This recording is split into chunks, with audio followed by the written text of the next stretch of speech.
I'm really excited to bring in Damon Allen, four-time Grey Cup champion and Hall of Famer. Damon, what's up, my man? Hey, how are you doing? Doing great. You're looking good. Where are we catching up with you today? I'm in Texas right now and enjoying the great weather. But in the same time, you're still trying to keep up what's going on in Canada and football period because NFL just started and the CFL is coming to position themselves for the playoffs. So it's a very interesting time right now.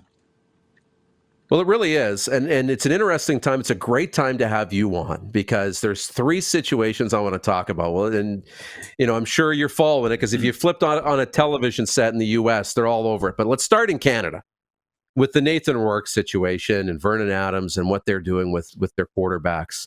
I guess just overall, what have you thought about this situation and how it's played out?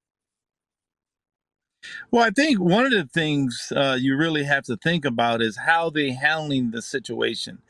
It's a situation I've been in before early in my career with Edmonton when we had Matt Dunnigan as a starter. I was the backup and Tracy Ham was holding the clipboard.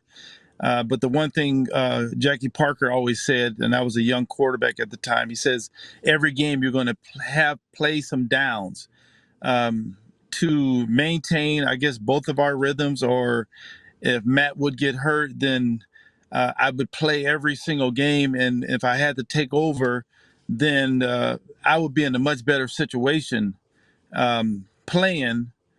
And so I think it's how you handle the situation. You already have a backup that, if he's not playing, he's going to be one of the best teammates.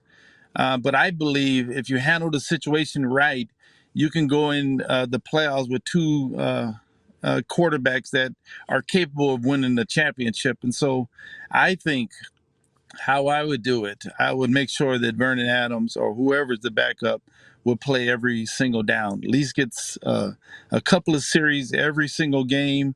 So just in case he has to go in there and play in the playoffs, he's been playing on a consistent basis. So I think it has more to do with how you handle the situation. I think both guys understanding who's going to start, they're going to be really good teammates. So in that situation is really good. So they go from Nathan, Nathan plays, and part of that was, VA was hurt when Nathan came back from the National Football League. So he plays on, That's right. 5 days, so it wasn't that difficult of a decision. VA's out. So you play Nathan, you trust him. VA comes back, and by that point, Nathan's playing pretty good, but they've stumbled a little bit here. So VA gets to start this week. What do you do, moving forward if VA does not play well this week? Do you go back to Nathan in the West semifinal? Well, you have to do, we're going into the situation. It's a decision that you have to make as a head coach, that who's playing the best at the present time going into the playoffs. Who's going to give you the best chance to win? Because the ultimate goal is to win a Grey Cup. And so whoever's playing the best at this time, that's who you want starting going into the playoffs.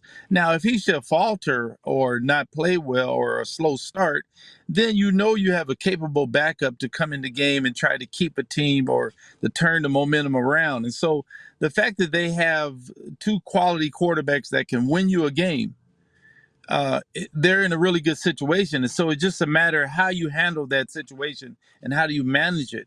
And that really comes down to the head coach, how he communicates with both quarterbacks, and the same time, bringing and giving the confidence of whoever's going to start.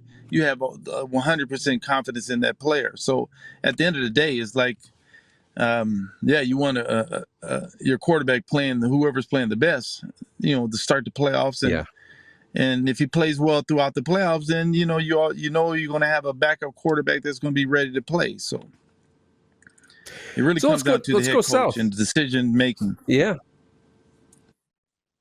Yeah. No, I didn't mean to cut you off there, but now you look at a head coach in Mike Tomlin in Pittsburgh. a great head coach, I think well respected, and they're looking at making a quarterback change. Justin Fields has played the first 6 weeks of the season, but Russell Wilson's ready to go. And so Russell Wilson has been taking the first team reps this week. Looks like he's going to start. But you're 4-2. You've won 4 games to start the season. Is this the time to make a quarterback change? And what's going through your mind if you're Justin Fields?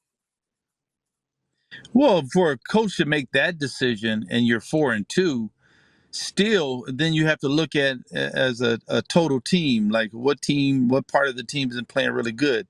I'm assuming that they've been playing really good defense, and um, and and Justin Field really hasn't separated itself from being the starter. And so I think that's the issue.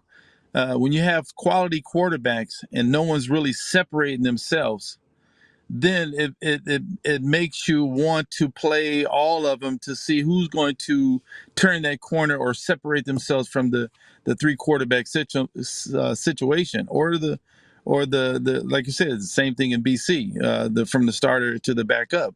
And so the fact that Fields haven't separated himself and he's given Russell Wilson that opportunity, yeah, he's because they want, if that position starts to play very well, then I think the Steelers can be a really good football team, and they feel they can go deep into the playoffs and potentially, win a championship due to the fact because they've always played great defense.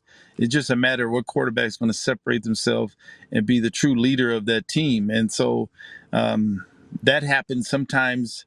Sometimes it's on the coaching situation, and sometimes it's on the players. If you come out and separate yourself from the rest of the quarterbacks, then you become the starter. It'd be fun to follow and see what Russell Wilson does this week. Now, to your neck of the woods down there in Texas. Yeah, everybody's going to follow. They followed ever since Russell went to Pittsburgh and Justin Field was traded to Pittsburgh. And so that's pretty much been the talk, what's going on in Pittsburgh and who's going to be the starting quarterback. And even in 6 weeks in, we're still talking about that situation. Which quarterback now, who's going to separate themselves to be the true starter of the Pittsburgh Steelers? Yeah, it'll be fun to follow. Now to Dallas. I don't know how much you're following this, but Troy Aikman has come out and blasted the Cowboys. I'm sure you're hearing a lot of this. So Troy Aikman has blasted the Cowboys, not running great routes, and all the rest. We're seeing a lot of heat on Dak Prescott. He's the number 1 highest paid quarterback in football. Jerry Jones was fighting with local radio hosts this week. What is going on with the Cowboys as they get set to play this weekend? Well, every year the Cowboys have this extensive hype of what they're going to do in the season, and when they don't fulfill it, then they get a lot of criticism as well.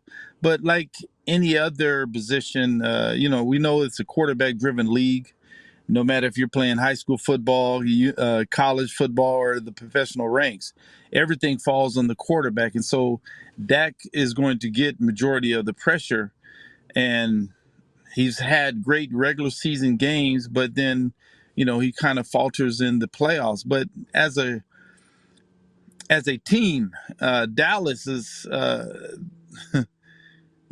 each year they have this promising, it's this hype of what they're going to do, and then they never fulfill it. And so that's what they're dealing with now. And then last week, they got blew out by the Lions. And so we want to see how they're able to bounce back, with a veteran quarterback, a good quarterback that had a great season last year, and the hopes of, turning their season around, which Dallas has always been the talk of early on, hype of what they're going to do. And this will be their year for the Super Bowl. And so they haven't been able to fulfill that. And they're going to continue to get the criticism that's just due because of the early talks every year. Always happens that way. But everything falls on Dak. Everything's going to fall on Dak at the end of the day. 2 playoff wins in 8 seasons.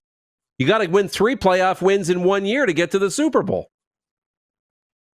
Absolutely. And the fact that Dak, each year he signs a new contract, he ends up being the highest paid. And so there's a lot of pressure that comes along with that. And so he looks like he's able to handle it.